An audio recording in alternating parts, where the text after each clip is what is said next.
I stood backstage behind the flower-draped podium, my fingers clutching the gold-embossed 40-year service medal, my heart clenched as if wrapped in ice water. Today was the ceremony for my 40 years of deep dedication to the industry, broadcast live across the city, with all the business elite in attendance. I had waited half a lifetime for this day, and my only wish was for my only son to witness my moment of glory. 3 days earlier, I had repeatedly urged him to clear his schedule and be there on time. He agreed readily, then promptly booked an overseas holiday with his wife. I called him, and all I got was my daughter-in-law's saccharine complaint about how rare their couple's time was, how a ceremony could never be as important as a vacation, while my son chimed in flippantly with a dismissive dad, "Your ceremony's boring, I'm not coming," and hung up. In that bone-chilling moment, I thought of my old comrade who had died of a heart attack 10 years earlier. On his deathbed, he had taken my hand, entrusted his only son to me, and begged me to look after the orphaned boy. I immediately dialed his son's number and invited him to sit in the family's front row in place of my own son. The young man arrived on time, composed and dignified throughout, his eyes shining with pride for me.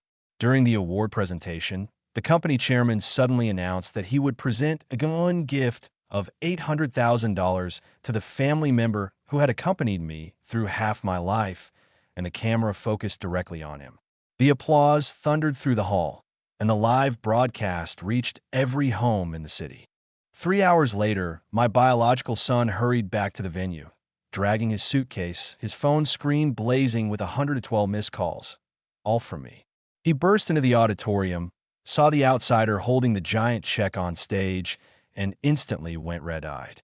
He charged up to me, screaming, demanding to know why I'd given such a windfall to a stranger. I rubbed the 40-year medal on my chest and looked coldly at his livid face. "The glory I spent half my life building, you discarded like an old shoe. Others treasured every bit of my honor, so naturally I should leave all gifts to those who truly care for me. From the moment you chose a holiday over me, the bond between father and son shattered completely." The backstage dressing room was lit by old-fashioned tungsten bulbs that cast a gilded glow over everyone's face. George Bennett sat before the mirror, passing the 40-year service medal from one hand to the other, its metal surface slick with a thin sheen of sweat. The face in the mirror looked older than his years, bags under his eyes, prominent cheekbones, as if someone had stuffed a wad of ice-soaked cotton into his chest, suffocating and cold. Sarah came in and asked if he needed more powder. He waved her off.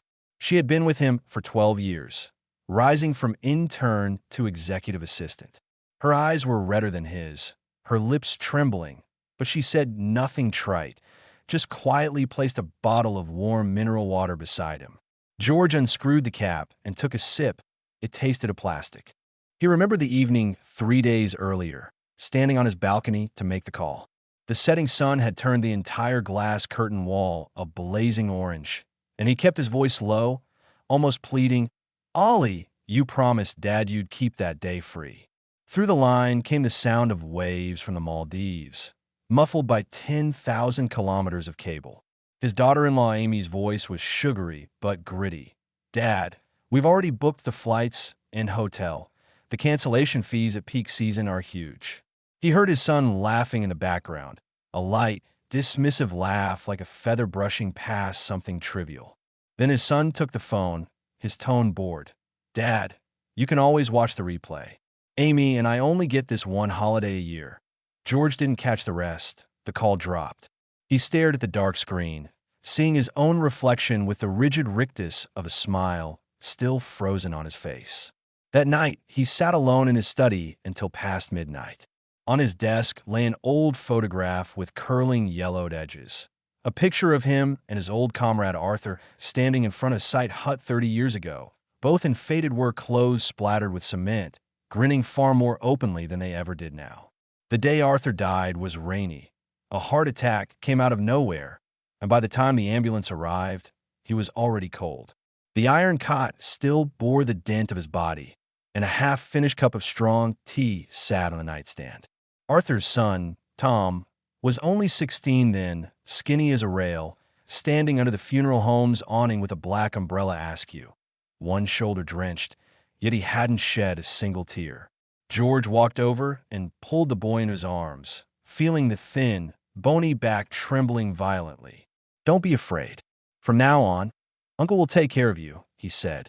When Tom applied for university, George filled out the application for him. Engineering management, his father's field. On the first day of term, George drove Tom to school with a boot crammed full of bedding and wash basins, like any ordinary father sending his son off. Sitting in the passenger seat, Tom suddenly said, "Uncle, when I graduate, I'll come work for you." George didn't answer, just reached over and patted the back of his head, feeling the prickly stubble of youth under his palm. His phone vibrated. It was the venue coordinator confirming the schedule. He glanced down at the screen, then back at his own reflection at the silver strands at his temples, and brushed them with his fingers. The skin felt cold and dry. At that moment, he made his decision. He opened his contacts, paused on Tom Wilson, and dialed. Tom answered at once, as if the phone was already in his hand. "Uncle, I'm watching the live stream. You look so sharp in that suit." The young man's voice was clear and full of warmth. George cleared his throat. "Tom, where are you?" Tom said he was at the airport, about to fly to Manchester for a business trip, already checked in. George paused. "Uncle has something I need your help with. Can you come to the ceremony this afternoon?" There was a beat of silence on the other end, then the sound of suitcase wheels scraping the floor. "Uncle, I'll change my flight right away." The young man arrived with 40 minutes to spare. He was dressed in a dark navy suit, his hair short and neat, with the dry coolness of the airport still clinging to his shoulders. George waited at the VIP entrance and spotted Tom jogging over, sheen of sweat on his brow, his eyes startlingly bright. "Uncle, am I in time?" Tom asked, breathless, with one button of his jacket done up wrong, unaware. George reached out and refastened it properly. His fingers brushed the warmth of the boy's chest, and a crack opened in the ice around his heart. Tom was led to the first row of family seats. The spot had been left empty, with a nameplate on the chair. A staff member hastily crossed out the original name with a marker and wrote "Special Guest Family." The young man sat bolt upright, his hands neatly on his knees, like a child attending his first grand ceremony, both nervous and solemn. Watching from behind the curtain, George felt his throat tighten. Then came the long program: speeches, flowers, a retrospective video of 40 years on the big screen. George stood on stage, blinded by the spotlight, mechanically smiling, shaking hands, bowing, while his peripheral vision kept darting to that seat. Tom stayed in the same position, his lips curving upward only when George spoke, his eyes lit as if a flame had been kindled. When the chairman took the stage, George had a premonition. Old Campbell wore a maroon traditional jacket, his party badge perfectly pinned, and his first words were, "George, let me ask you, through these 40 years, who has walked with you the longest?" The hall fell silent for an instant. George instinctively glanced toward the family section. Tom was leaning forward slightly, like a bird about to take flight. The chairman continued, "Today, on this occasion, I represent the board in presenting a token of appreciation to Mr. Bennett's family." A hostess brought up a gilded display, board reading $800,000. George's mind went blank. He hadn't known about this. Campbell gave him a sly wink, his old fox's wrinkles full of mischief. "George, you've sold 40 years to the company. Someone else should enjoy the fruits for you in the second half of your life." The microphone was handed to him, and thousands of eyes stared. He saw Tom freeze, the young face flickering through shock, bewilderment, and finally settling into a kind of tearful, shining confusion. George took the mic, his palms slick with sweat, and heard himself say, "This kid has been with me for 10 years, closer to me than my own son." The camera zoomed in, and Tom's face filled the giant screen. The pure, unguarded expression of a youth struck by an overwhelming fortune, presented to the entire hall and to countless glowing screens. When the applause exploded, George felt a ringing in his ears. He watched Tom being led up by staff, his steps a little unsteady, and as he stood beside him, his arm brushed George's sleeve, just like when he was small. Flashbulbs rained down. George wanted to hold Tom's hand, but found his own shaking too much. So he gripped the edge of his medal, the metal edges biting into his fingertips. That small pain steadied him. 3 hours and 47 minutes. George counted later, from the moment he left the stage until his son Oliver appeared at the entrance. That long stretch of silence. He sat in the VIP lounge on a leather sofa, his phone on the coffee table, the screen lighting up every few minutes with outgoing calls to the same number. Each time, the cold recorded voice said the phone was off. After the 112th try, he turned the phone face down on his knee, his nails digging into his palm. Oliver burst in. By then, most of the guests had left, and cleaners were tidying the flower arrangements. He dragged his silver, rimless suitcase, its wheels screeching on the red carpet, his shirt collar askew, hair disheveled, followed by Amy in crooked heels, still talking. Oliver immediately spotted Tom on stage holding the checkboard, still surrounded by reporters. "Dad!" Oliver's voice cut through the thinning air of the lounge. He flung aside his suitcase and charged over, eyes bloodshot. "Have you lost your mind? Who is that person you gave $8 million to?" He was shaking all over, pointing at Tom with white-knuckled fingers. "I'm your son. I am." George slowly stood up. His knees creaked. The 40-year-old spine seemed to lose its last lubrication. He looked down at Oliver, whose face was contorted with rage, a smear of airline meal sauce still at the corner of his mouth. He suddenly remembered the night when Oliver was 5 and had a high fever. George rushed back from the worksite, and the boy, delirious, clutched his finger, tiny face flushed, calling Daddy. The face didn't match the one before him now. It was like looking through frosted glass. "How many calls did you make?" Oliver yelled, pulling out his phone. "Over 100 missed calls. How was I supposed to answer on a plane? What was so urgent that you—" He choked, his eyes falling on the metal on his father's chest. His lips quivered, and his voice dropped. "Dad, you're just trying to get back at me, aren't you? Because I wasn't here, so you pulled in some random person." Amy reached them and tugged Oliver's sleeve, flashing George a sweet but thin smile. "Dad!" Ollie rushed straight here from the airport without even dropping off his luggage. "Don't be angry with him. Let's talk about the money at home. It's still family property, isn't it?" Her nails gleamed with coral red polish under the lounge lights. George removed his medal. He did it slowly, so slowly that Oliver's yelling and Amy's coaxing seemed to freeze. The 40-year-old medal lay heavy in his palm, covered in fine scratches from years of his own nervous rubbing. He placed it in his jacket's inner pocket, patted it, and looked up. "From a moment you decided not to come," he said softly, as if afraid to wake something sleeping. "That's when we should have settled accounts between father and son." Oliver's expression fractured, from fury to confusion, then to something close to fear. He stepped forward and grabbed George's arm. "Dad, what do you mean? You're disowning me?" "Over a sum of money." His nails dug through the suit fabric, and George felt the pain, different from the metal's edge, duller, seeping into the bone.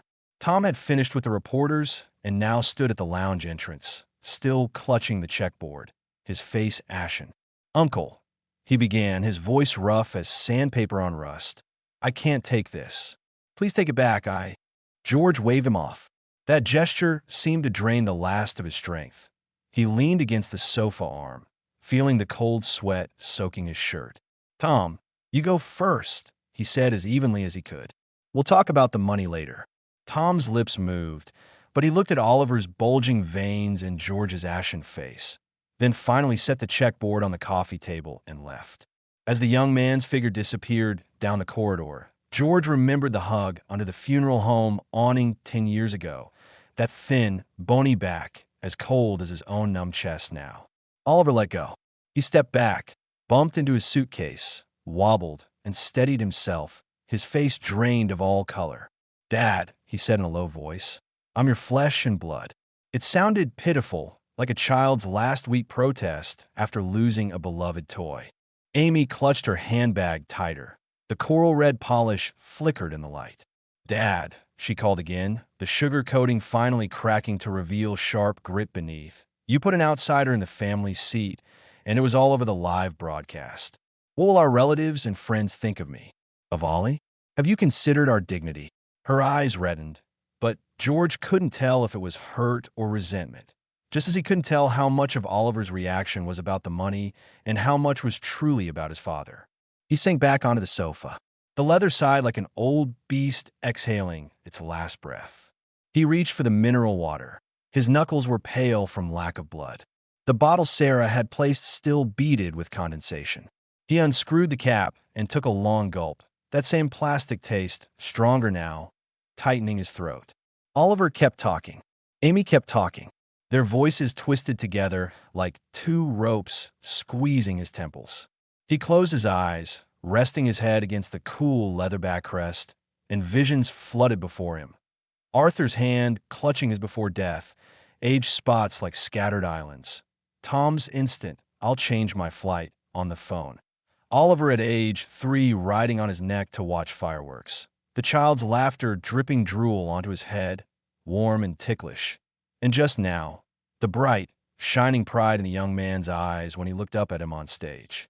He opened his eyes. Oliver and Amy still stood before him, their faces equally stubborn. He felt a sudden absurdity. 40 years of struggle, a lifetime's work, ending in this confrontation, like a misfired farce. He set the water bottle on the coffee table with a soft click. "You two go back first," he said. His voice no longer trembled, the calm of deep winter ice, where even a heavy stone leaves only a white scratch. He turned his face toward the darkening window. The sunset clouds swallowed the last gold, and the city's lights began to flicker in the distance, all silent behind the glass. Oliver remained standing. His shadow, stretched long by the ceiling lamp, fell at George's feet like a belated embrace. But it was only a shadow. Before making that phone call, George had sat in his study for 3 full hours. Outside, the plane tree leaves slapped against the glass in sporadic taps. On his desk, beneath a brass paperweight, lay 2 documents. One was Tom's personnel file, thick with yearly evaluations from internship onward, each bearing George's own comments. The other was the property deed for the villa, with Oliver Bennett as the owner. He stared at that name for a long time, his pen nib suspended over the paper, a drop of ink falling to form a small black cloud. He had always left Oliver room. For 40 years he had done so. 3 years of high tuition and living expenses for overseas study. $7 million in startup capital for a business that failed completely without a single harsh word. A wedding house bought with most of his savings, plus costly rosewood furniture shipped from abroad. He accepted all that. A father's ledger never records expenses, only the perfunctory birthday calls that never lasted more than 3 minutes. But today was different. Today was the full stop of his career, the final grand performance of his life. He only needed his son to sit in the audience, even if he dozed or scrolled through his phone. As long as Oliver's face occupied that seat, his 40 years would have been worth it. Oliver had taken that face to 30,000 feet, leaving behind only shuttle buses on the tarmac and 112 unanswered busy signals. When he dialed Tom, his fingers were so cold he could barely press the keys.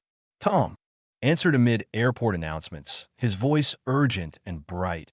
"Uncle," George heard himself say, "can you come?" And the young man's reply cut through the ice like a clean blade. "Uncle, I'll change my flight right away." Alone in the study afterward, George looked at the deed again, then turned it over and wrote on the back in pen, "Gifted to Thomas Wilson." The ink was still wet. He breathed on it, and the characters blurred slightly, like a silent sigh. He folded the document into a manila envelope and paused for 2 seconds before pressing down the seal. A crisp sound that echoed briefly in the dead of night and faded. At 7, the hotel restaurant was not busy. George took a window booth.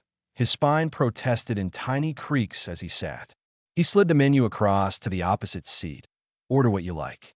Tom smiled shyly, flipped a couple of pages, and finally ordered only braised pork and plain rice, a habit he'd never lost, always choosing cheap home-style dishes. Even though he was now a project manager with a multiplied salary, still the same thin kid who ate from an enamel bowl in the site hut. "Uncle, about the money." Tom poured him some hot tea, his eyes downcast, lashes shadowing his cheeks. I truly can't accept it. You've looked after me for so many years, and I've never done anything for you. Taking such a huge sum feels wrong. George watched him push the cup over. On his thumb, there was an old scar from a steel rebar injury 2 years ago, stitched like a centipede. "Tom, sit down," George said. Tom obeyed, his hands flat on the table, knuckles white from tension. George took out the manila envelope and placed it between them. "I've been meaning to settle the house for a while. I was going to bring it up after New Year, but today is a good time, so I'll give it to you now." Tom flinched as if burned. "Uncle, please don't." His voice broke, his Adam's apple bobbing. "My parents died early. You raised me. I should be kowtowing to you every New Year, not taking more from you." George waved him off and pushed the envelope closer. "Take it," he said flatly, like giving instructions for tomorrow's meeting. "Your father asked me to look after you. You've been outstanding, and you've done me more credit than my own son." He paused, looking past Tom's shoulder toward the restaurant entrance, where only the revolving door spun emptily. Sitting there today, that meant more to me than anything. Tom's eyes finally reddened. He tried hard to hold back, his jaw clenched like a drawn bowstring, a faint gurgle in his throat. He stood, came around the table, and knelt before George. The sound was soft, knees meeting carpet, but it struck George's heart with a dull ache. Tom bowed his head, shoulders heaving, clutching the envelope to his chest, his fingers stroking the seal as if it were something fragile. A few other diners glanced over and then looked away. A waiter approached with dishes, hesitated 2 steps away, unsure whether to serve. George reached down and pulled Tom up. The young man's arms were still as thin as they were 10 years ago, but his grip was startlingly strong, clamping George's wrist like a vice. "All right, get up and eat." George patted the back of his head. His palm met burning warmth, so different from the icy chill of the metal earlier. The braised pork arrived, glossy and amber. Tom served a piece into George's bowl, his hands still shaking, chopsticks clicking against the rim. George bent over his rice. It was a bit hard, and as he chewed, he tasted salt. He thought it was soy sauce at first, but after another bite realized it was the heat from his own eyes seeping into his mouth. He wiped his face discreetly with a napkin and finished the bowl clean. The doorbell rang just as George was about to lie down. He was utterly drained, hollowed out. Hanging his suit in the wardrobe, he could hear his own joints creak. Padding to the entrance in his slippers, he peered through the peephole and saw Oliver's face, brow furrowed, lips downturned, with Amy behind him, both still in their clothes from hours earlier, airport wrinkles unirond, looking like wilted crops. He didn't open the door. He drew his hand back from the handle, stepped back 2 paces, and leaned against the wall. The bell rang again, then came pounding, fists against the security door, muffled thuds. Oliver shouted from outside, "Dad, open up. Let's talk." Amy's voice rose, sharp and thin. "Dad, don't be like this. People will see the scene." George looked down at his slippers, gray fleece, the left toe worn through to the white threads underneath. He remembered that Oliver had bought them a year he went abroad as a New Year gift. Oliver forgot, but Amy later mailed them with an English label. He'd worn them for 6 or 7 years and never replaced them. The pounding grew continuous, shaking the whole corridor.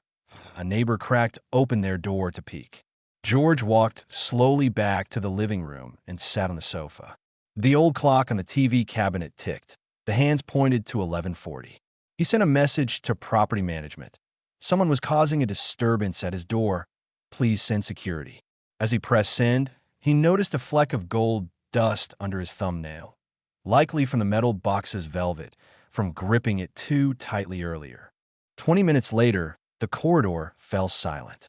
He heard the security guard's footsteps and Amy's unconvincing protests fading.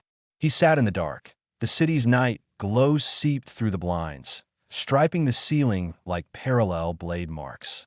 He suddenly wanted to call Arthur, but halfway through dialing remembered that number had been disconnected for 10 years. The receiver gave back empty dial tones, beep, beep, beep, like a heart monitor's flatline alarm. At 7 the next morning, George woke on schedule. 40 years of work had burned that biological clock into his bones. No matter how late he slept, his eyes opened at this hour. He washed, dressed in a gray jacket and black trousers, and put on the worn slippers. He cooked porridge, sliced some pickled cucumber, ate slowly alone at the table, washed the dishes and set them in the rack. Sunlight streamed through the east window, cutting a bright square on the table, with dust motes floating like fine gold powder. He checked his phone. The company group chat had links to last night's coverage, full of flowers and congratulations. The family group was oddly silent. Only Amy's "ha" followed by question marks. In his private messages were 3 voice notes from Oliver sent past 3 a.m. He didn't listen, but the transcription was clear. "Dad, are you serious? We can forget the money, but letting an outsider take that seat is a slap in my face." He swiped the chat away. Below, Tom's avatar had a red. He opened it to find a photo of the villa's facade in the morning light, accompanied by, "Uncle, I moved in today. The key is in your desk drawer. I left the old one for you." George stared at the photo for a long time. He had bought the villa as a wedding home for Oliver, but the young couple later found it too far from downtown and bought an apartment instead, leaving this one empty. He still paid property fees, heating, water, and electricity every year, hoping that someday his son would move in. Now, the climbing roses on the wall were covered in pink and white blossoms. He had planted them himself last spring. Oliver had never even come to see them.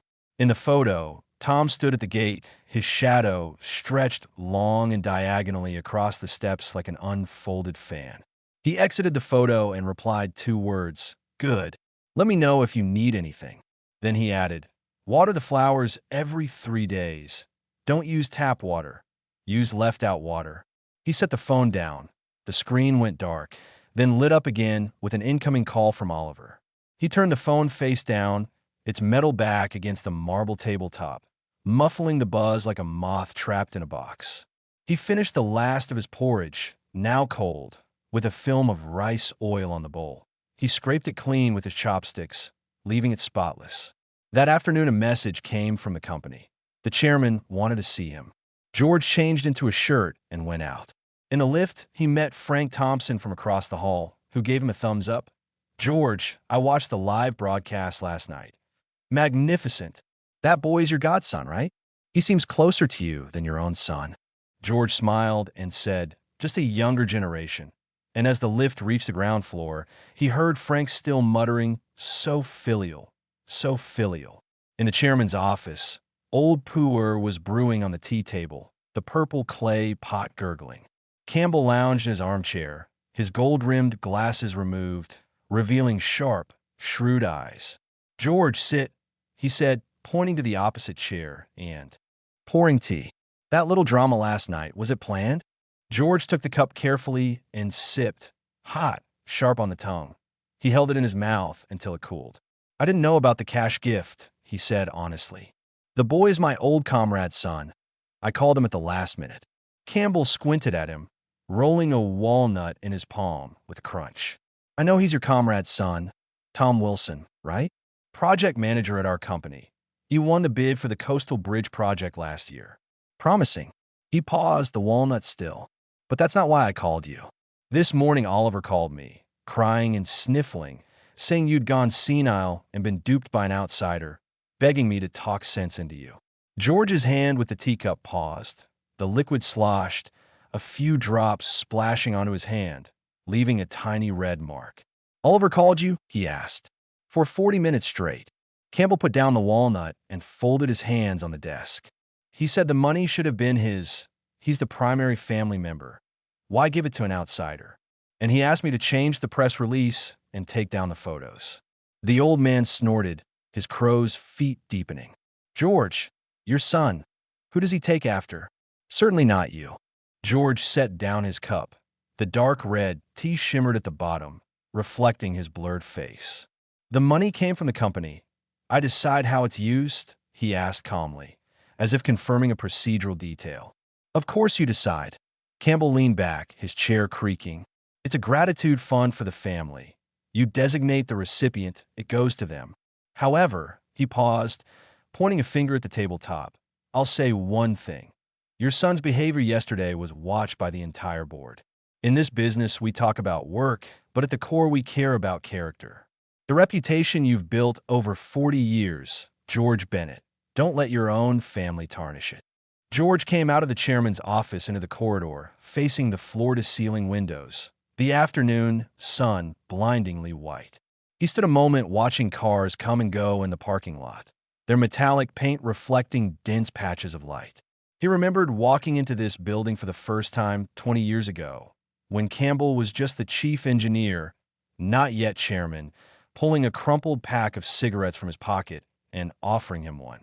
Now this floor was paved with imported marble. The walls hung with calligraphy, and behind every door sat people who had once eaten cold buns with him on the work site, some still here, some gone. His phone rang again. Still Oliver. He didn't answer or hang up, just let the name glow on the screen until it dimmed. He took the lift down, crossed the lobby where the receptionist called, "Good afternoon, Mr. Bennett," nodded, and pushed through the revolving door into the daylight. The air smelled of magnolias. He looked at the trees by the roadside. The blossoms were nearly past their prime, petals curling brown at the edges. He didn't go home. He hailed a taxi to the west side, toward the old city cemetery. He visited twice a year, at Qingming and the winter solstice, and sometimes on Arthur's death anniversary, bringing a bottle of Baijiu and an unopened pack of Zhonghua cigarettes, sitting by the headstone for half an hour to talk about this and that. Today wasn't a Memorial Day, but he felt like going anyway. The cemetery was empty in the afternoon. Pine shadows spread thickly over the ground. His footsteps were soft, punctuated only by the crackle of dry twigs. Arthur's grave was in the third row, set back. The photo was from his last year, his face gaunt and cheekbones prominent, but his eyes still bright. George placed the bottle he'd bought in front of the stone, unscrewed the cap, and poured half of it onto the soil. The sharp liquor mixed with grass scent stung his nose. "Arthur," he said, crouching down, one hand on his knee. His joints ached from the posture. "I've given the house to Tom. Don't blame me for taking matters into my own hands." The name on the stone had been worn shallow by wind and sun. He traced the grooves with his finger. "Your son's done well, better than you were back then. Yesterday he sat in that seat, and the whole city saw it. Remember how we used to boast in the side hut that we'd make a name for ourselves? Well, we haven't let ourselves down." The wind moaned through the pines like a distant sigh. He poured a little more of the remaining wine onto the ground. The dark stain quickly seeped into the earth. "Arthur," he said finally, his voice rougher, "I still say, if it had been me who went early, you'd have done the same for Oliver." He stood up, his legs numb, steadying himself against the headstone for a long moment, then slowly turned and walked back. The setting sun slanted from the west, stretching the pine shadows long and thin.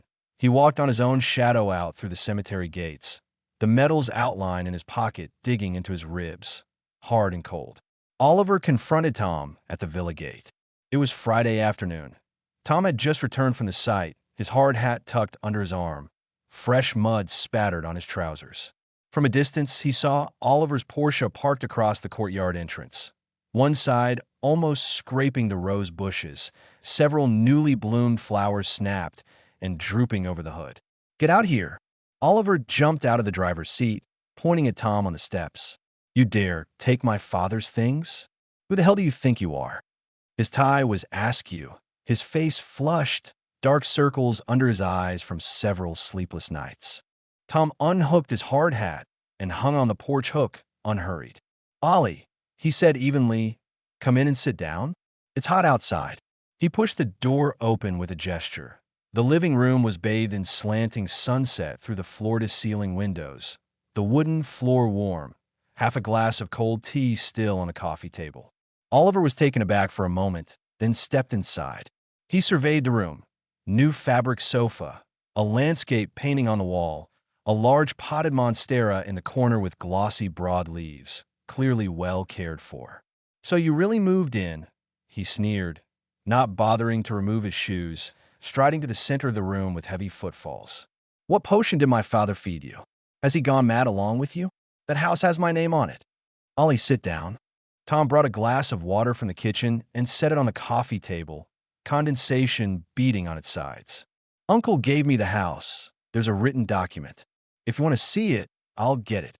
Oliver swept the glass off the table with one blow. The shattering glass was harsh in the empty room. Water spread across the floor, shards skittering to the monstera's roots, making a few leaves tremble. A document?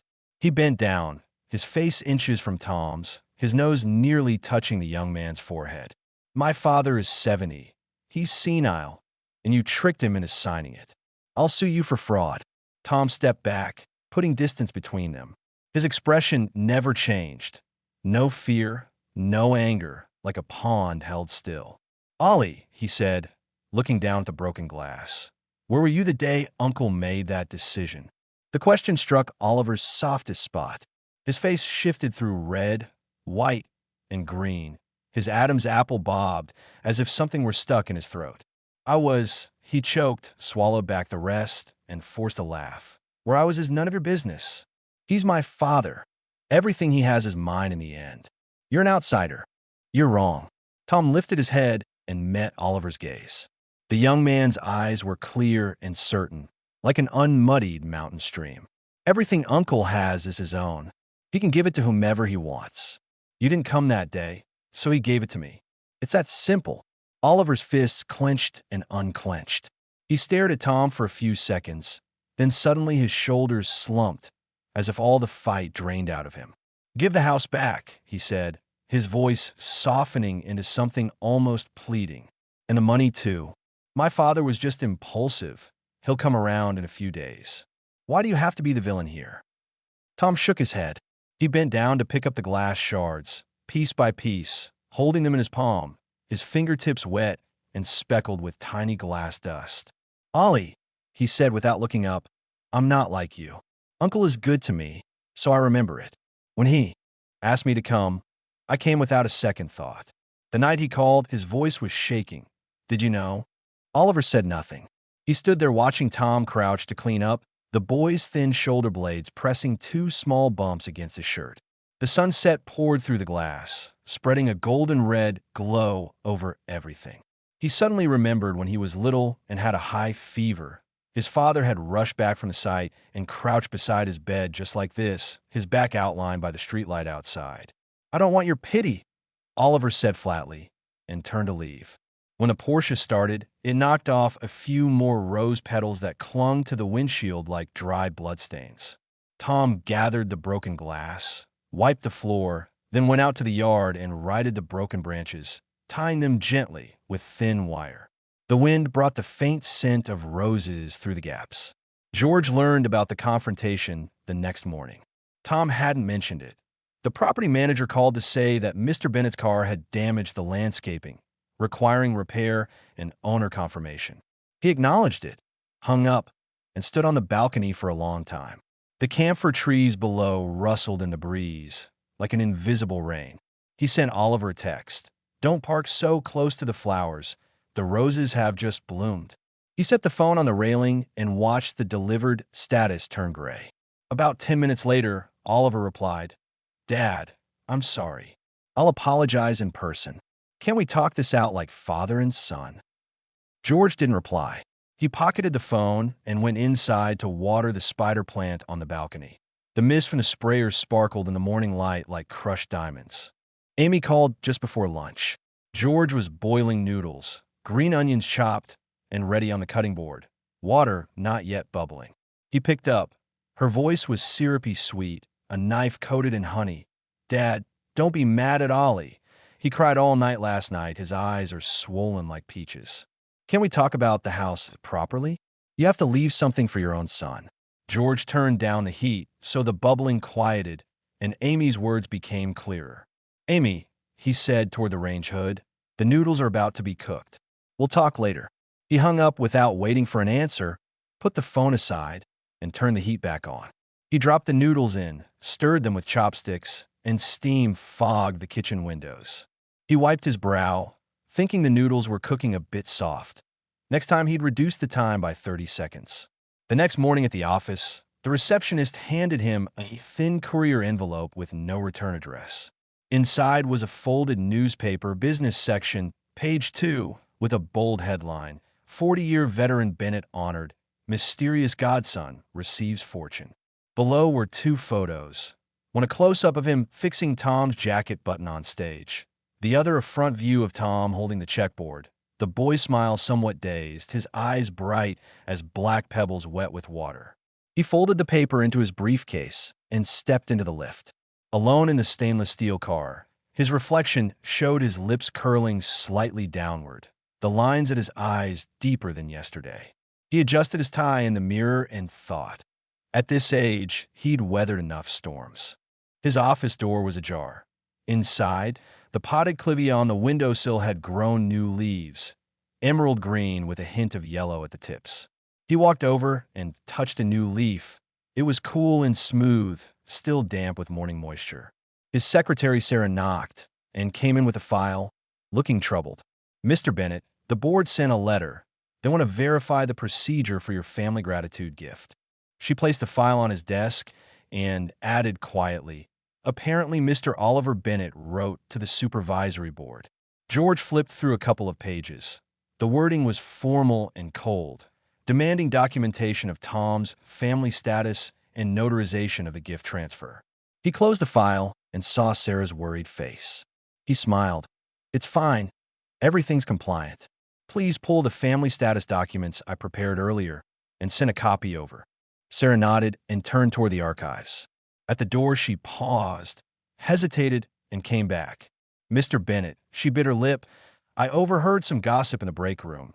They say you're senile, taken in by that boy." She blushed as if she herself had said something wrong. George leaned back in his chair, his palm flat on the clivia's ceramic pot. "People will talk," he said. "At my age, I'm not afraid of gossip." He paused, softening his voice. "Sarah, you've been with me 12 years. Do you think I'm senile?" Sarah shook her head hard, her eyes instantly reddening. "You're clearer than anyone." "All right, go ahead." He waved her out. When the door closed, the office fell so quiet he could hear the wall clock ticking. Tick, tick, tick, like a heartbeat in his ears. He pulled open the drawer and took out the manila envelope with the checkboard Tom had returned. The gold embossed 800,000 glinted under the fluorescent light. He stared at the number for a long time, then put it back and closed the drawer, softly, like closing the last page of a book. Late that night, George had a dream. He was back on the construction site, in his early 30s, wearing a wrought tan hard hat, trouser legs rolled to his knees, ankle deep in mud. Arthur shouted, "George, watch your head." And he looked up to see a crane lifting a bundle of steel bars, its cables squealing.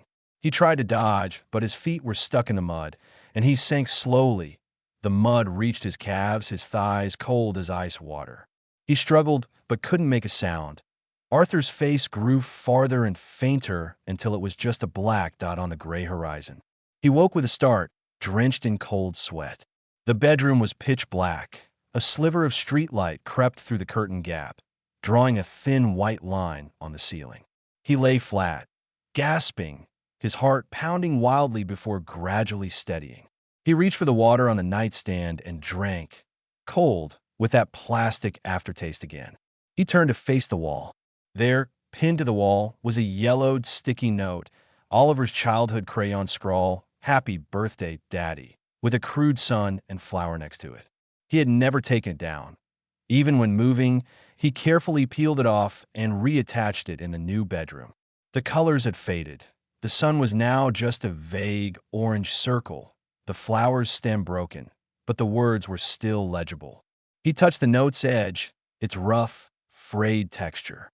Then he pulled the covers over his head, curled into himself in the darkness, like a shelled walnut, finally, silently, wrapping himself in that thin cotton.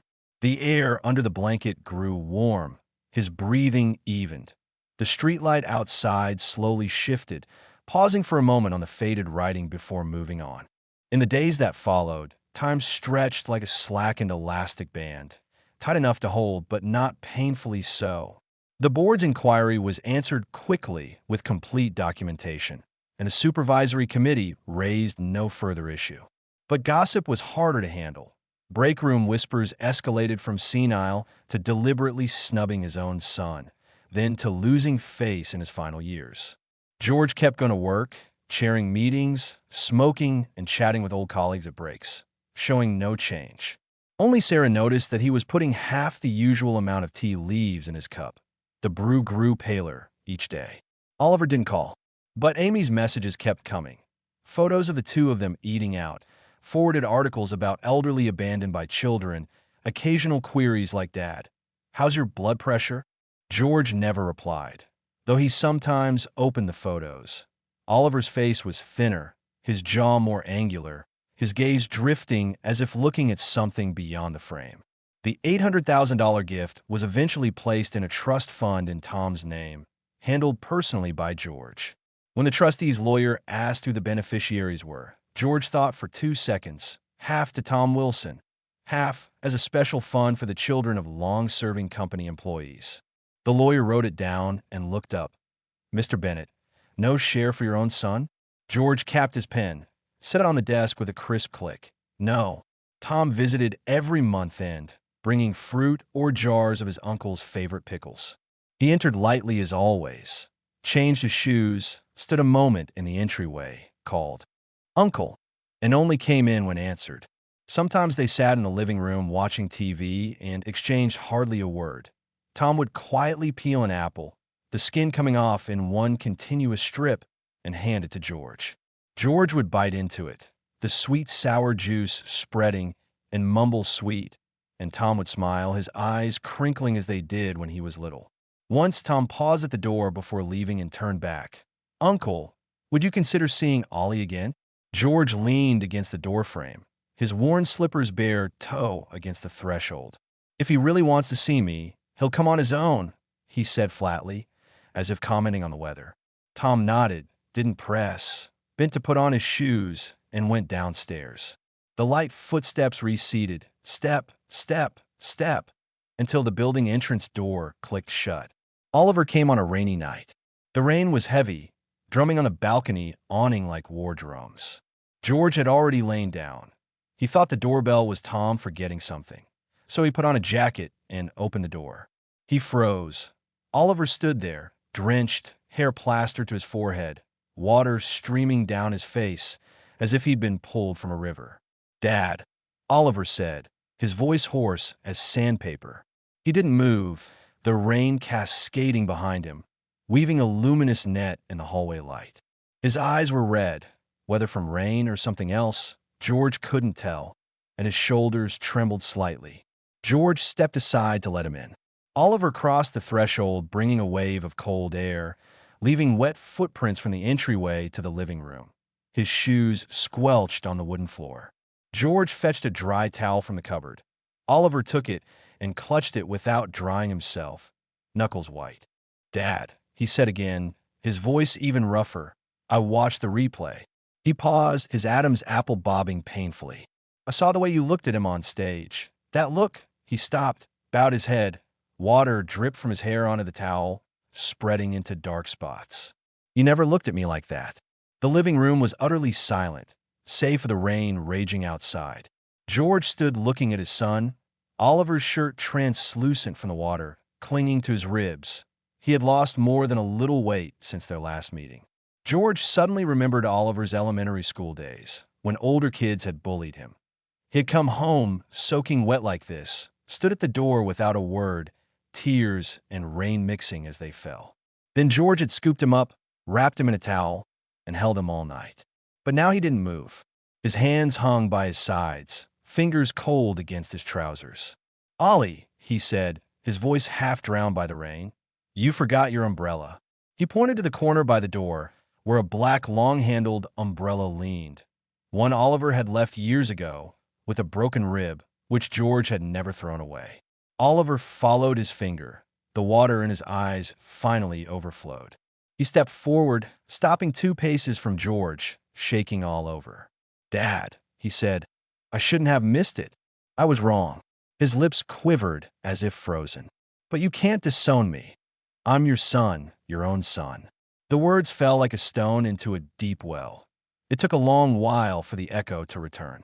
George looked at him, this face superimposed with the 5-year-old feverish child, with those tear and medicine-blurred nights, with those little hands that wouldn't let go of his finger. He reached out. His hand stopped an inch from Oliver's shoulder, close enough to feel the damp warmth rising from him. "Ollie," he said, "sit down." He turned toward the living room, his steps slower than usual, his knees slightly unsteady. Oliver followed, leaving a winding trail of water on the floor. The rain continued, the drumming on the awning growing denser, as if urging something. George sat on the sofa and patted the seat beside him. Oliver sat down, finally putting the towel over his head and rubbing his wet hair clumsily. Father and son sat side by side in the rainy night. The clock ticked, the rain rose and fell. No one spoke. The clivia on the coffee table cast a small, quiet shadow in the lamplight. After a long time, Oliver took the towel from his head, folded it on his knee, and turned to look at his father's face. The wrinkles were stark in the light, the habitual downturn of his mouth, the deepened hollows under his eyes. "Dad," Oliver said softly, "I'll come see you every week from now on." George didn't answer. He just leaned back, tilted his head up, and closed his eyes. His breath lengthened, like the weak tea from daytime, cooling, until only a thin film of warmth remained. The rain continued, its sound on the awning becoming a distant white noise, humming as if time itself was flowing. On the clivia's new leaf, a tiny, perfectly round dewdrop glinted in the lamplight, then slid silently into the soil. The earth was still wet from the evening watering. The water seeped deeper and deep down. Fine roots were slowly stretching through the dark, touching the cool, silent, boundless depths. The rain stopped. Around 4 in the morning, George woke on the sofa and found a thin blanket over him. Oliver was gone. The entryway light was still on. The broken umbrella was missing.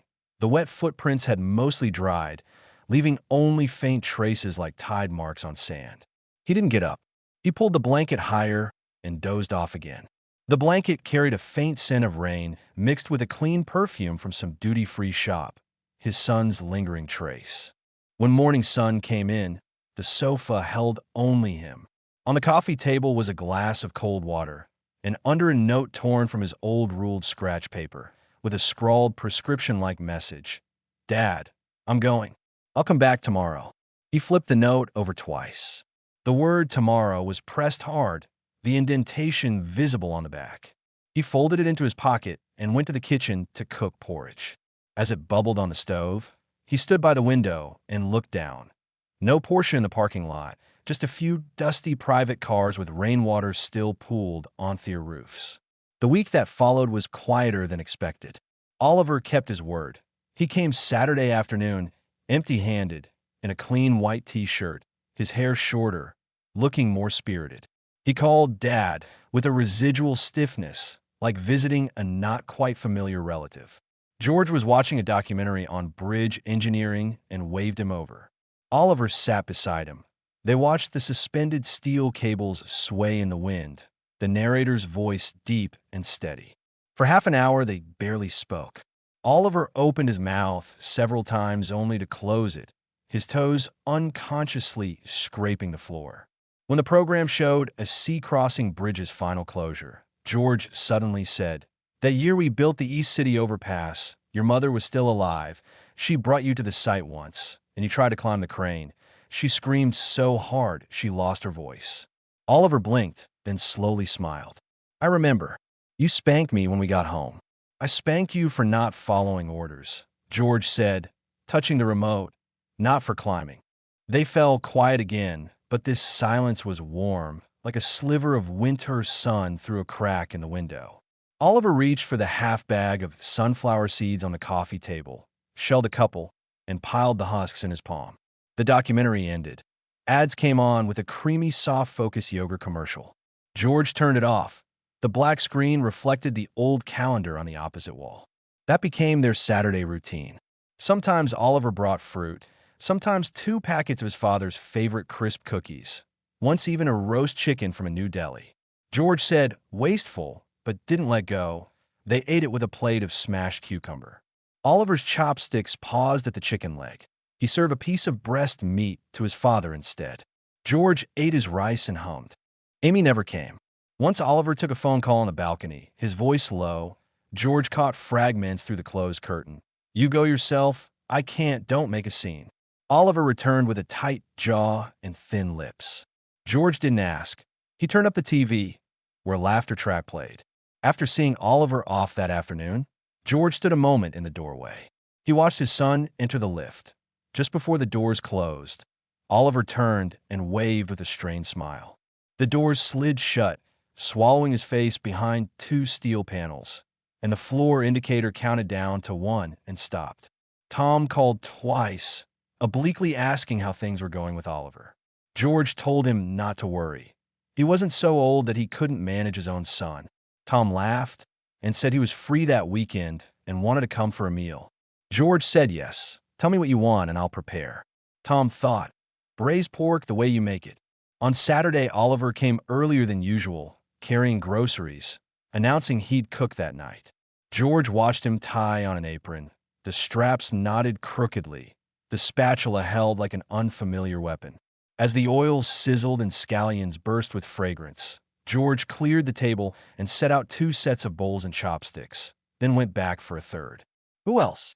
Oliver asked from his steam. Tom's coming, George said, leaning against the kitchen doorframe, hands in his pockets. You two didn't part well last time. Let's clear the air today. Oliver's spatula paused. The oil still crackled, ribs browning in the pan. He didn't turn, just said, okay, muffled by the range hood. Tom brought a basket of strawberries, plump and dewy, like a cluster of lanterns on the entryway shoe cabinet. He saw Oliver's head emerge from the kitchen. They met eyes for an instant, and Tom smiled first. Ollie, stir-fried ribs? Smells great. Oliver grunted, gave the pan a couple more stirs, and turned down the heat. The meal was surprisingly peaceful. 3 around the table, braised ribs, stir-fried vegetables, tomato egg soup. Simple but tasty. Oliver put a piece of rib in Tom's bowl, the movement stiff as if pushed. Tom looked up, said thanks, Ollie, and took a big bite of rice.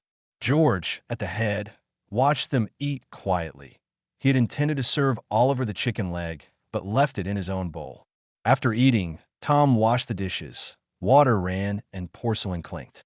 Oliver stayed on the sofa, shoulders sinking into the cushions, as if finally releasing a long, tense string. George sat in the armchair with an old magazine. Out of the corner of his eye, he saw Oliver staring toward the kitchen with something between thawed wariness and tentative regret. Dad, Oliver said. George looked up. Amy wants me to go talk with her. Probably a separation. George closed the magazine. He studied Oliver's profile against the dark window. His nose was set straight. That's your own business, he said. After a pause. If you need a place, the study bed is still made. Oliver gave a tiny nod, no bigger than a falling leaf. The water stopped. Tom came out, his hands still glistening, and paused at the living room entrance, watching the two of them side by side. He stood 2 seconds, then went back to wipe the counter. The cloth was folded square over the tap, and the strawberries were washed in a white bowl at the table's center, bright as a handful of lit lanterns. Late that night, George lay in bed, listening to the study. Oliver had stayed, unfolding the old cot. Its springs creaked. A turn, a faint knock of wood against a wall, then silence. George stared at the streetlight stripe on the ceiling. Tonight, it was narrower than usual, probably obscured by some tree shadow. He turned to face the wall. The faded birthday note still there, nearly invisible in the dark, but he knew it was there. He touched its edge, rough and frayed, like a long-dried leaf. No more turning from next door. Oliver was asleep, his breathing too soft to penetrate the thin wall, but George knew he was there. That knowledge slowly melted the ice in his chest, turning it into something cold and wet, clinging to his ribs, staying still without flowing out. Sunday morning, George woke later than usual. The white light through the curtain was already bright. He shuffled to the kitchen to boil water. Passing the study's half-open door, he paused, didn't push it. As the kettle began to boil, he heard rustling inside, then footsteps. Oliver pulled the door open, hair mussed, sleepy-eyed, poking out his head. Dad, what's for breakfast? George lifted the kettle from the stove. Steam bloomed in the morning light, a small released hand. He looked sideways at his son. Oliver still in his sleep pants, one cuff rolled to his knee, thin white legs.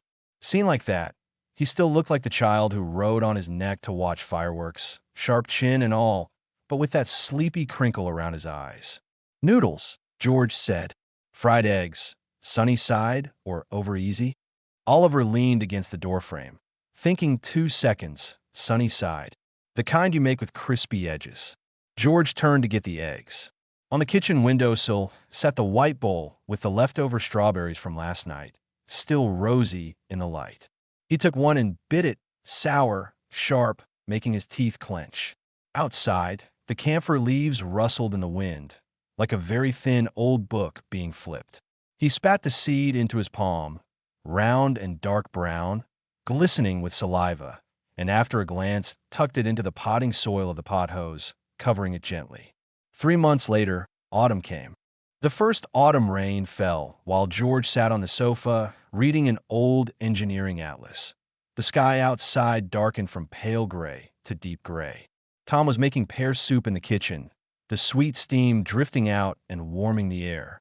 George stopped at a page. The construction drawing for the East City overpass, 20 years old, paper yellowed and creases cracked, with his own pencil notes in ant-like script. From the kitchen came Tom's cough. George set down the atlas and went to the door.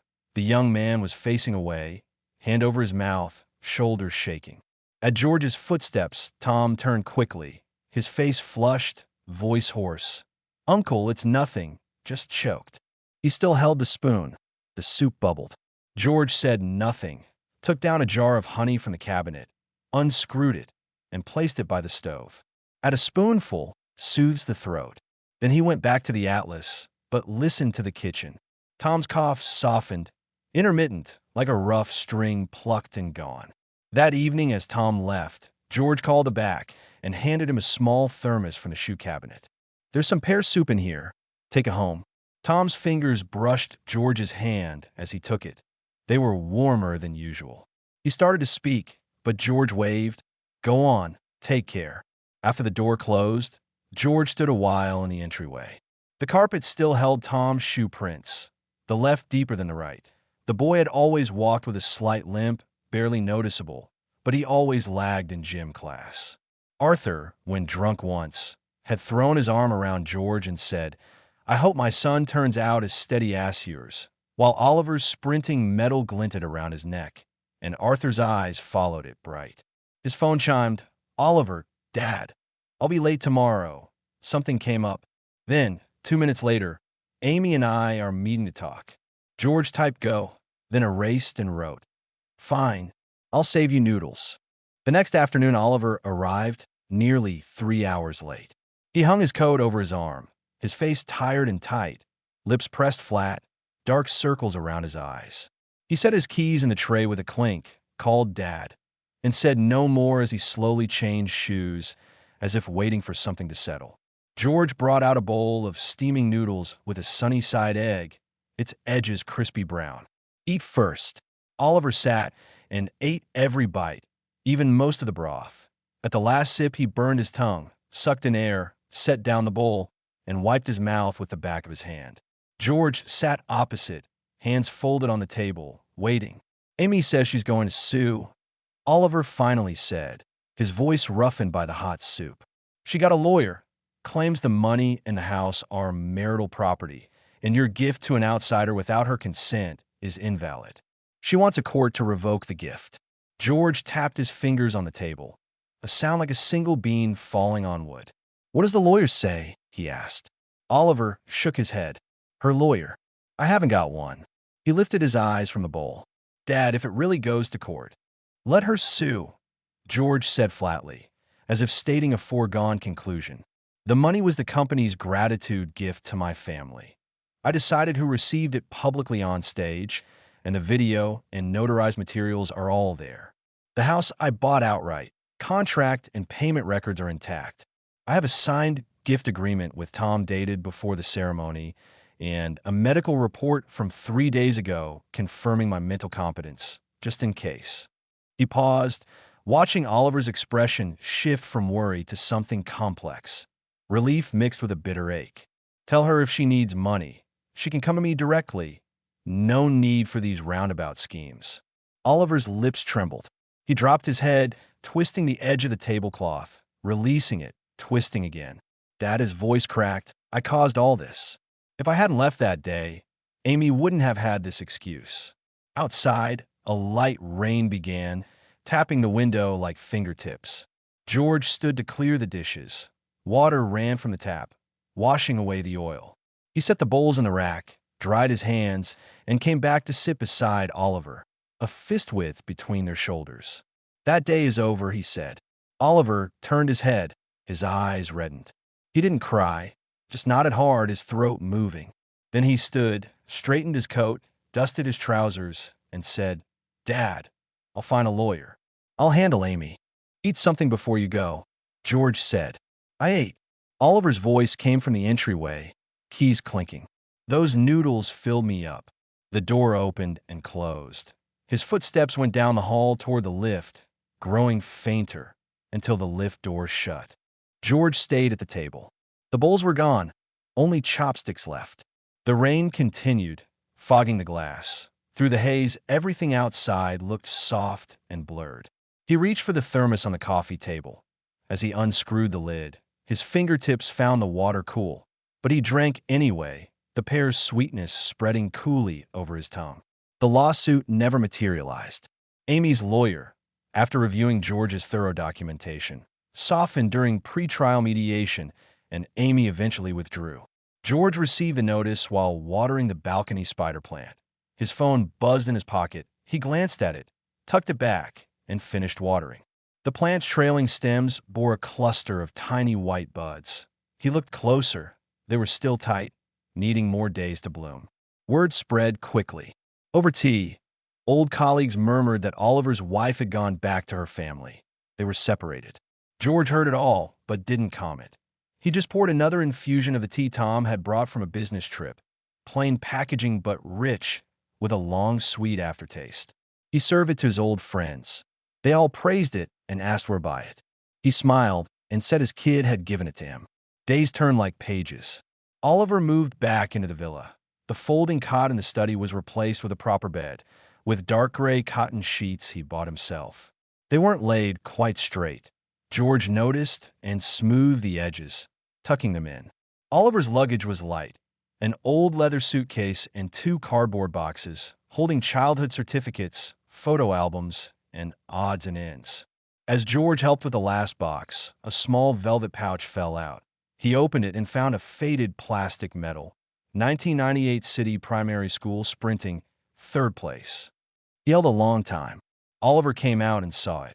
He paused, took it, turned it over twice, and gave a faint smile. You kept this? I thought it was thrown away. You brought it in the box, George said. Oliver weighed it in his palm, then casually placed it in the desk drawer and closed it. The drawer clicked. He turned with a slightly embarrassed look, as if caught with something sentimental, the tips of his ears reddening. Dad, I'll go buy some soy sauce. We're short. He grabbed his jacket and hurried out. As the door closed, George heard him clear his throat in the hallway. George later opened the drawer again to look at the medal, tucked in the far corner beside an old photo of him and Oliver. George under 40, dark hair, lean waist, arm around his son, who had just lost his front teeth and was grinning wide. He turned the photo over. There was no writing, but a small nail mark in the corner, a mark he had made himself long ago, for reasons he'd forgotten. He closed the drawer and walked away. Outside, the osmanthus had bloomed. Tiny golden florets hid among deep green leaves, and their subtle fragrance seeped through the window, filling the study. He stood by the window and inhaled deeply. The scent pulled him back to that same season years ago when he bicycled Oliver to the park, the child hugging his waist from the back seat, chattering nonstop about school. The osmanthus came from both sides of the road, filling his nose and collar. Those small, warm fingers gripping his shirt were like 5 little broad beans. His phone buzzed. A photo from Tom. The pothose on his office windowsill, glossy leaves trailing almost to the floor, with the caption, Uncle, your plant has put out new shoots. George zoomed in. The tender shoots were curled tight, as if holding unspoken words. He replied with a thumbs up. A moment later, Tom sent another. Uncle, I'll come home this weekend and bring 2 jars of the new pickled cucumbers. I finally got my mom's recipe right. George stared at my mom's recipe. Tom rarely mentioned his parents. Arthur died when the boy was 16, and his mother had gone even earlier. His memories were like faded photos, outlines intact but details blurred. Yet he remembered her pickled cucumber recipe.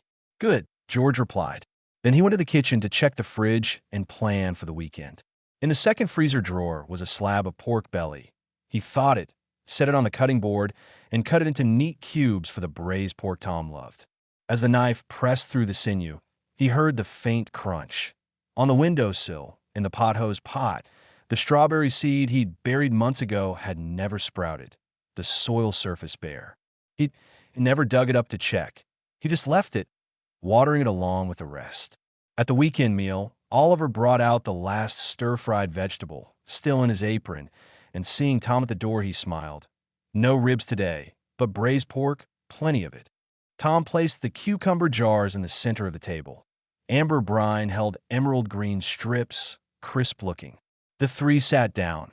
Chopsticks reached into different dishes, occasionally brushing over the braised pork bowl before veering away.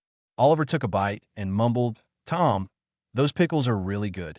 Tom laughed, his ears again reddening. George slowly ate his rice, chewing deliberately.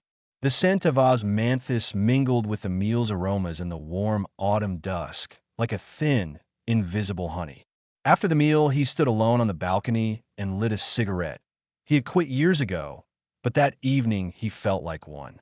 He found a half-empty soft pack of Zhonghua in a drawer, lit one, and watched the smoke tear apart in the evening breeze and drift upward.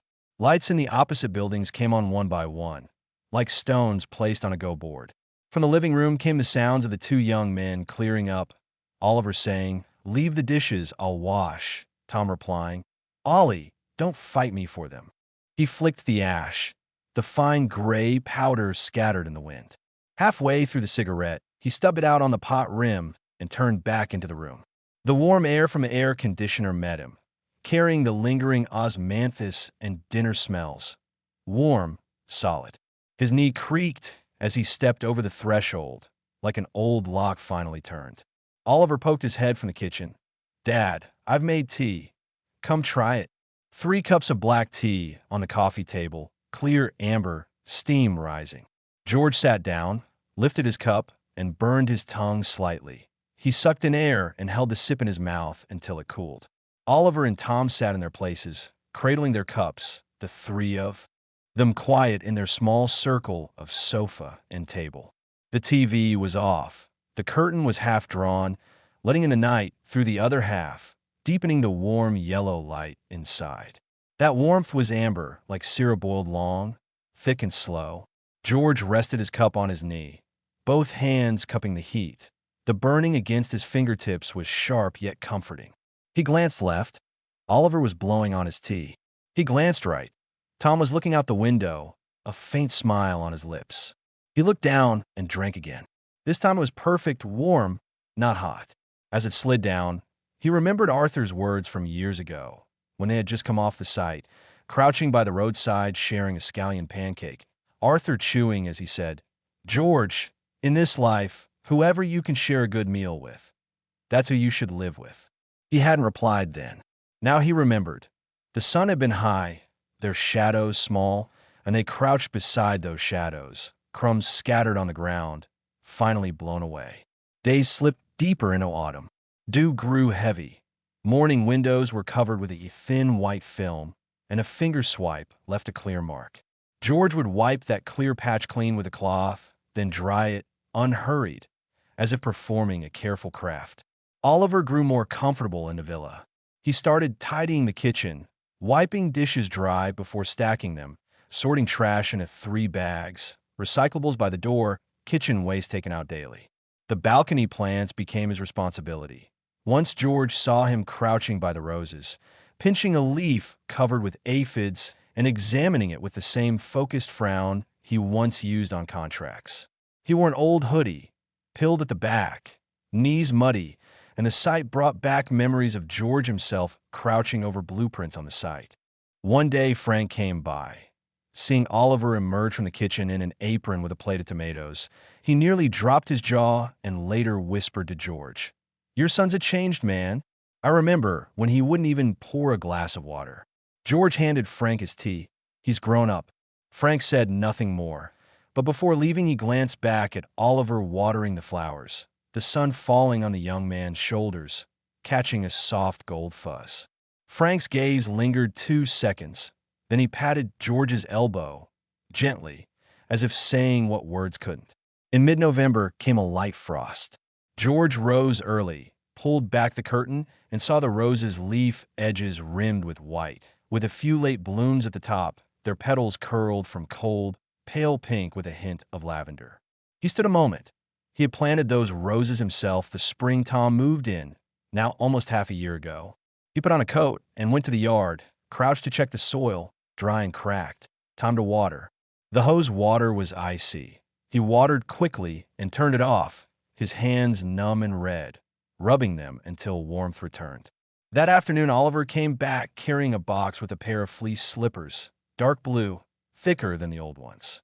"Dad, yours need replacing," he said, setting the box at George's feet. "The left toe is almost worn through." George looked down at his old gray slippers, the exposed toe like a silent reminder. He grunted, put on the new ones, soft, warm, wrapping his feet, toes relaxing. "Perfect fit," he said. Oliver was crouching to pack the old ones, looked up at that and smiled, the curve slight, but his eyes crinkling, reflecting the ceiling light. At dinner, Oliver served him a piece of fish belly. "This fish is fresh, try it." George chewed, tender, salty just right. As he ate, he said, "Let's have Tom over this weekend. I'll make a lamb stew to warm him up for winter." Oliver agreed, then added, "I'll pick a good cut, back leg, little sinew. You know how. Tom taught me when we shopped." Oliver swallowed his rice. He said, "Your lamb stew is the best winter meal. You made it for him every winter solstice when he was little." George's chopsticks paused. Every winter solstice when he was little. Where had Oliver been then?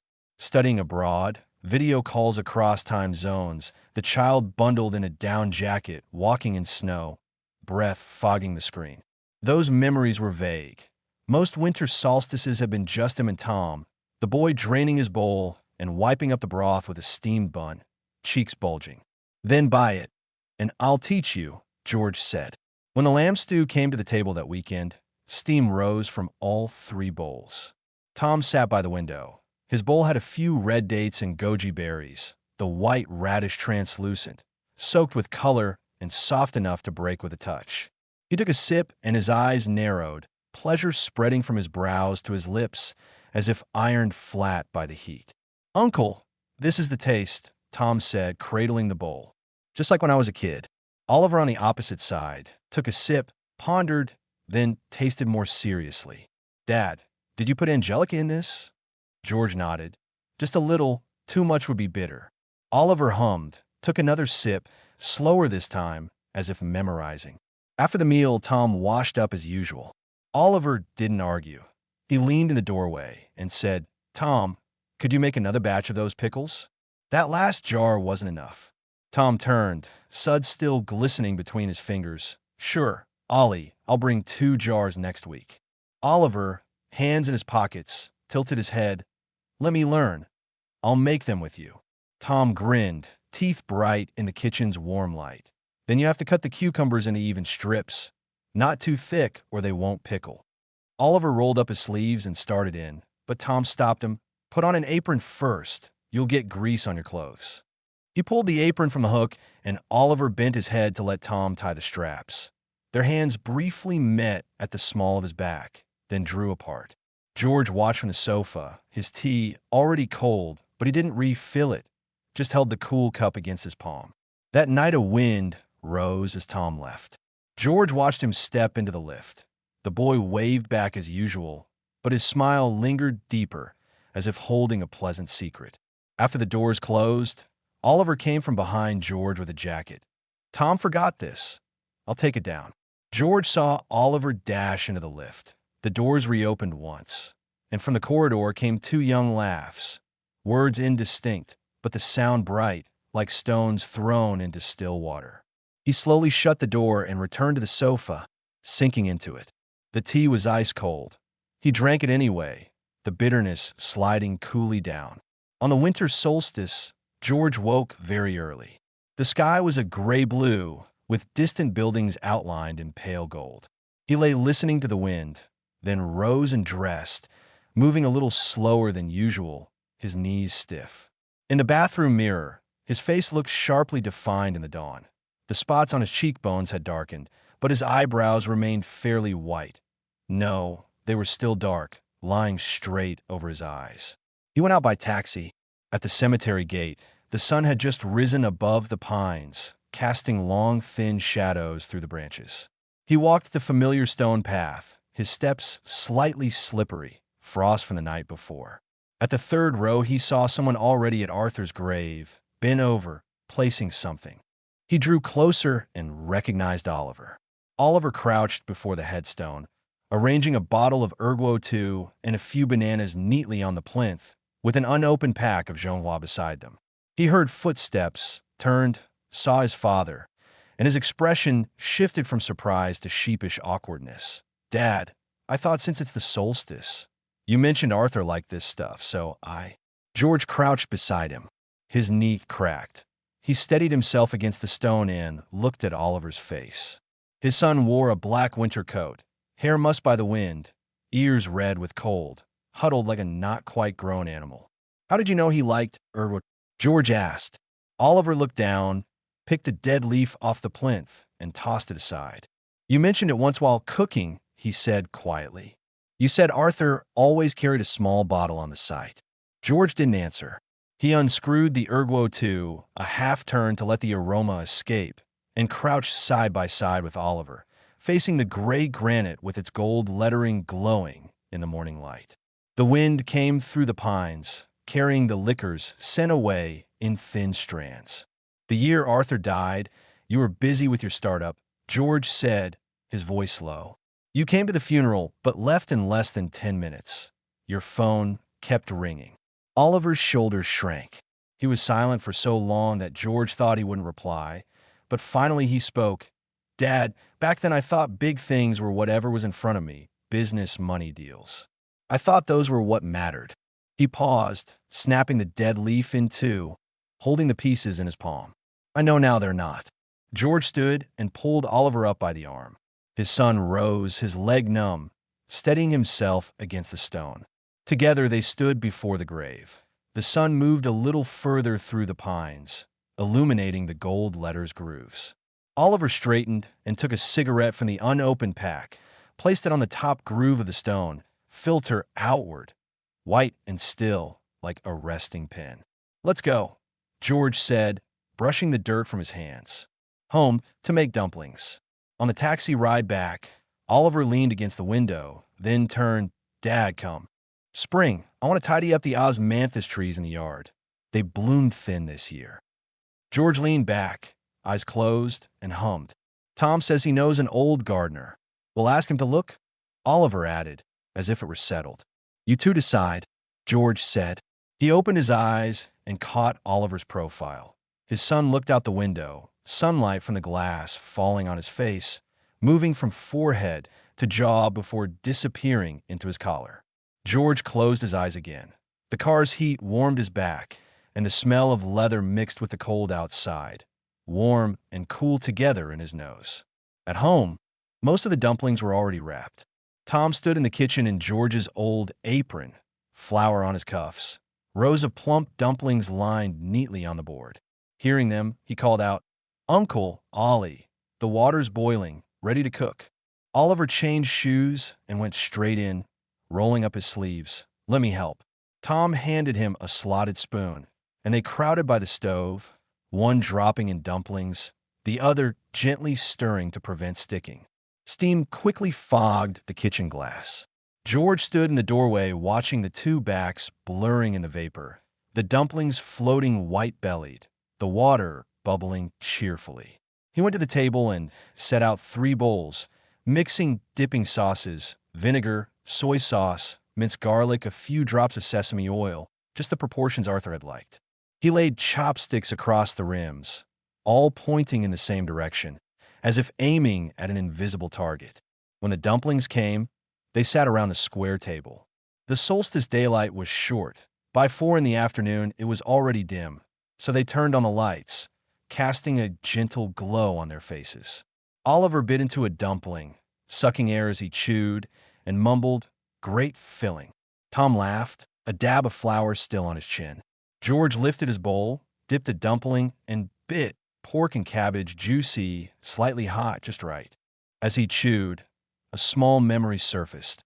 Another solstice, Arthur still alive, they were working overtime, the cold too sharp for bare hands. Arthur had pulled a tiny bottle of Ergo 2 and 2 enamel cups from somewhere in the side hut, mixed it with hot water, and they toasted over a packet of spiced peanuts. That night, drunk, Arthur rambled about taking his son traveling when he grew up. George half listened. Later, Arthur passed out. George covered him with his own cotton coat and stayed by his side until dawn in the freezing hut. That was long ago, like stones under deep water. Outlines visible, but patterns blurred. He took another bite of dumpling, chewing slowly, letting the meat and cabbage flavors linger. Beside him, Oliver and Tom bickered over who had eaten more. Their chopsticks crossed and fainted above the table, laughter breaking through. The laughter mingled with the dumpling steam, warm and full in the winter evening. George finished his last dumpling, drank the broth, and set his bowl down. He watched the two young men, Oliver passing the vinegar dish to Tom, Tom thanking him with red ears again. The warm light gilded their features with a soft, fuzzy gold. And as he watched, he felt his chest grow warm, a warmth that seeped from inside outward, like that buried strawberry seed, which perhaps, unseen, had already begun to put out a tiny, fragile, white root.